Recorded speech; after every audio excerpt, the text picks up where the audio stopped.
Hey everybody, I'm Robert. I'd like to welcome you down to Apex. Most importantly, happy Friday. I hope you're ready to kick off a great weekend.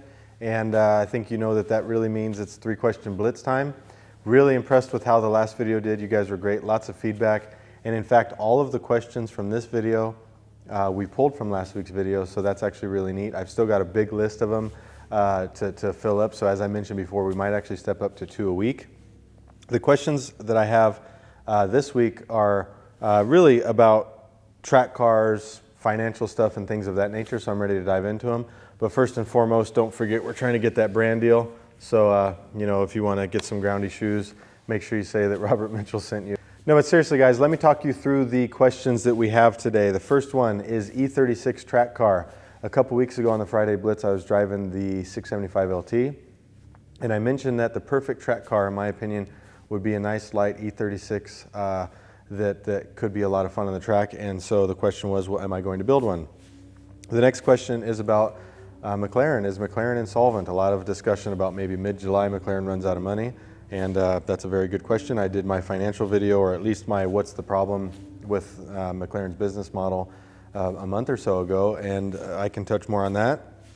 And then finally, actually the third question is, if you can afford a supercar, you can afford to run it. This came from the Bugatti what is it, Chiron Pure Sport that was at Apex the other day, and somebody said, oh, if somebody can afford to buy that car, they can pretty much be assumed that they can afford to run it.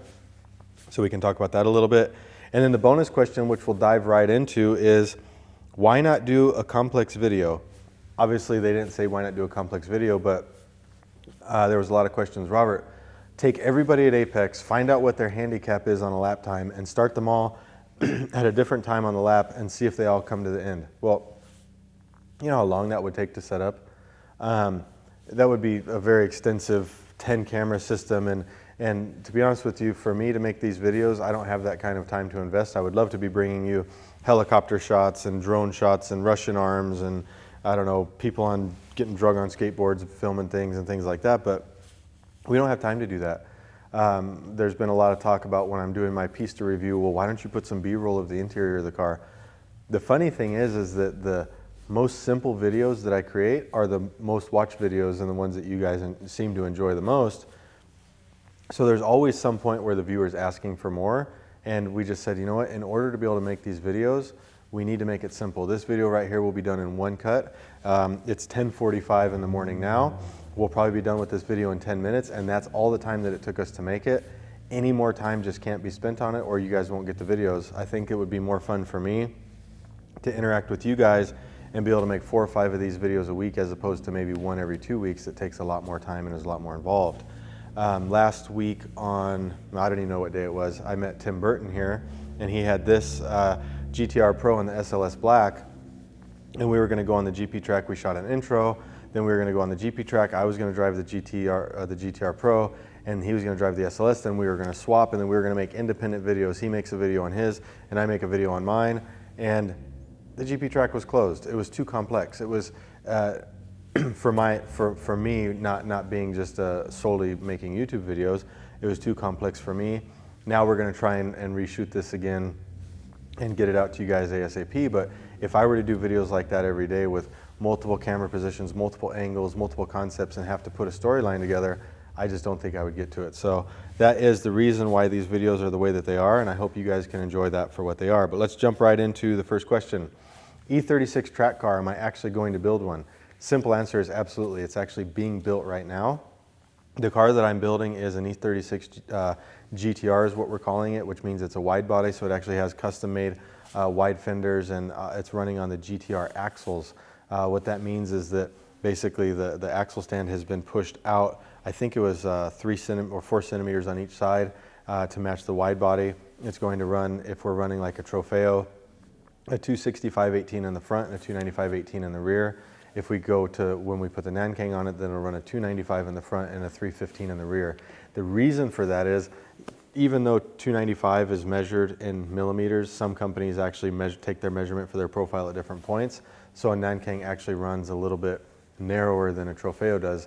And the reality is a Trofeo is one of the widest tires for their dimensions. So that is what we're going to have on that car in terms of tires. It's got, like I said, carbon fiber wide body.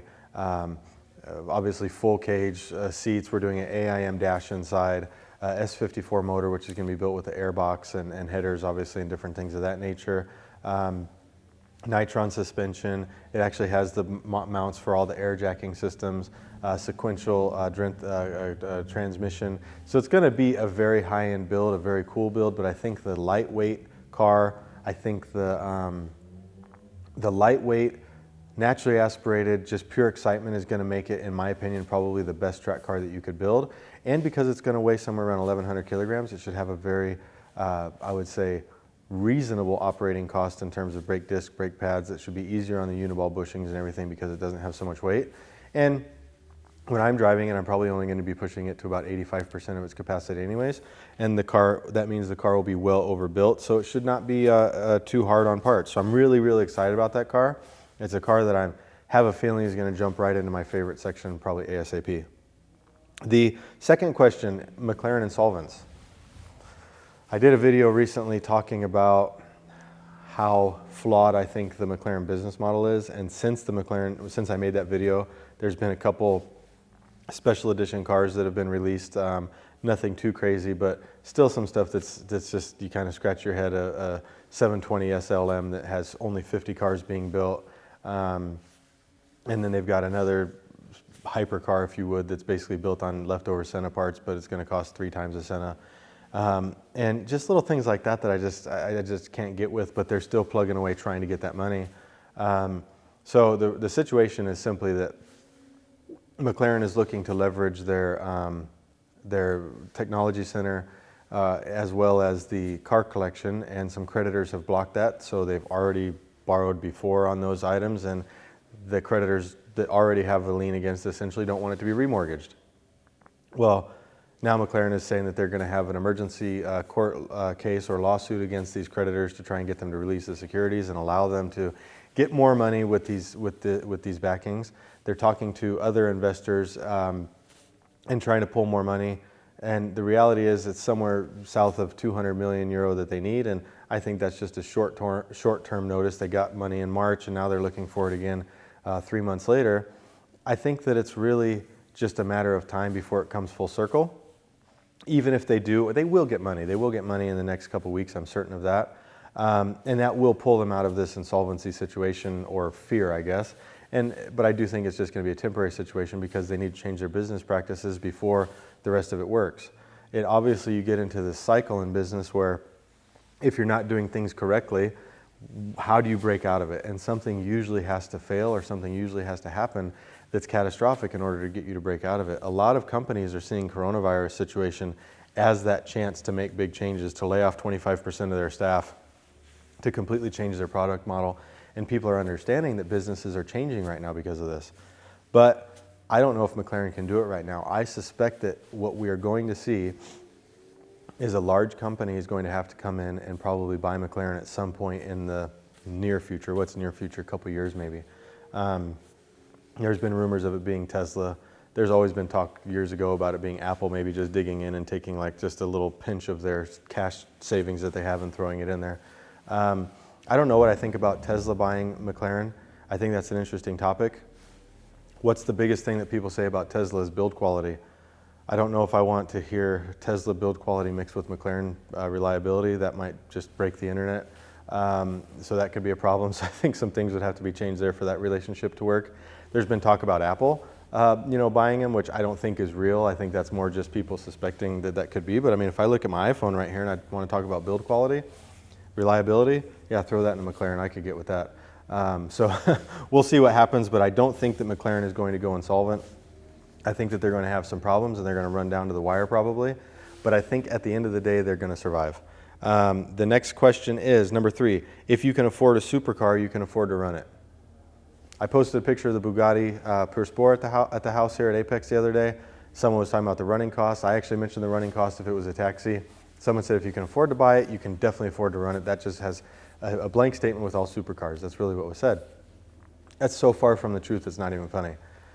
I don't think it matters if we're talking about somebody buying their first, I don't know, Ford Fiesta and modifying it for the track, and someone buying a F1 McLaren today and saying, I'm going to track it. it is the historical existence of automobiles is people overextending to buy them because they're in love with them and they have a love affair with cars. For me to say that if you can afford to buy this car right here, you can afford to track it, is not true. It's absolutely not the case. To say that you can buy this car and you can afford to put 20,000 road kilometers on it, that's also not the case. People will, this is why you see so many McLarens, Ferraris, AMGs, all of these cars for sale with low miles on them, low kilometers on them. It's because somebody says, okay, if I can buy this car and I can put 2,000 kilometers, so barely nothing on it in the course of 2 years or even 1 year, I can resell this car and I can limit my loss. So they're looking at the ownership experience as part of going and driving it just occasionally, having it in the garage and being able to see it, and maybe meeting other owners and taking it to car events and things like that. I've been giving a lot of YouTubers a hard time, just for being YouTubers, or not really a hard time, but just teasing about it. I can tell you that I know things about certain YouTubers that maybe you guys don't know, and it's because I see a lot of it on the background, and I see some people coming here to the Nürburgring and I see how they do it. There are people in big cities that have a gathering, maybe they're going to have a meet and greet, and it's 5 kilometers from their house, and they'll have their 700,000 or 800,000 euro car towed that 8 kilometers to the next point just to keep the kilometers down on it or to keep the mileage down on it. And that's because they're trying to save money because they actually can't afford to drive that car everywhere. So that's something that's really interesting. And one thing that also happens a lot is Tim, who owns this car, a lot of people give him a hard time because maybe he's not the fastest driver on the Nürburgring. And what I will say is that he drives these cars. His SLS Black in the last month has been, I don't even want to know how many kilometers he's put on. It's been everywhere in Germany that I can imagine. And it's been on the Nürburgring. This has been on the Nürburgring. He's actually driving the cars. And it's really neat to see, but that doesn't come at a cheap cost. It does come with an expense, not only in fuel and tires, but brakes. These cars all have carbon ceramic discs on them. They have to be changed eventually, but even more so in depreciation when it comes time to actually sell the car. So that's something that a lot of people have. So when you're on these McLaren owner pages, there's private groups and Ferrari owner pages and all these different Porsche GT2 pages and things like that. Constant thing that I see is I'm not going to take my car on the track. I can't afford the depreciation. I don't want it to depreciate. I can't afford for it to get crashed. I don't want to have to replace the brake pads. I don't want to replace the brake discs. That's a big one, and that's a big issue. The Ferrari brake pads are over 2,000 euro for the 488, and a lot of people are like, my gosh, I don't want to have to replace those. The brake discs on these cars are over 20-something thousand euro, and people don't want to have to pay to replace those. So the use of these supercars is very much limited by the cost that it takes to operate them, and that's why you see a lot of these cars getting trailered places, and that's why you see a lot of the cars actually not getting used for what they're built for. Not knocking the owners. So many people, we buy cars because we love them, and we say, I just want that in my garage, I just want to experience it, and then you have that in the back of your mind, oh my gosh, what am I doing to the value of it? So definitely be careful with that statement that if you can afford to buy it, you can afford to operate it, because it's not necessarily the case. Many of you guys might have an M3 and you have to take it easy with it because you can't afford new tires every week. The same thing happens with the supercar guy. It's all relative. But anyways, I hope you guys enjoyed the 3-question blitz. You're awesome. The comments that you guys have been leaving are really fueling these. So we're going to keep at it. And most of all, I really hope that you guys enjoyed the pub gossip video that came out earlier in the week.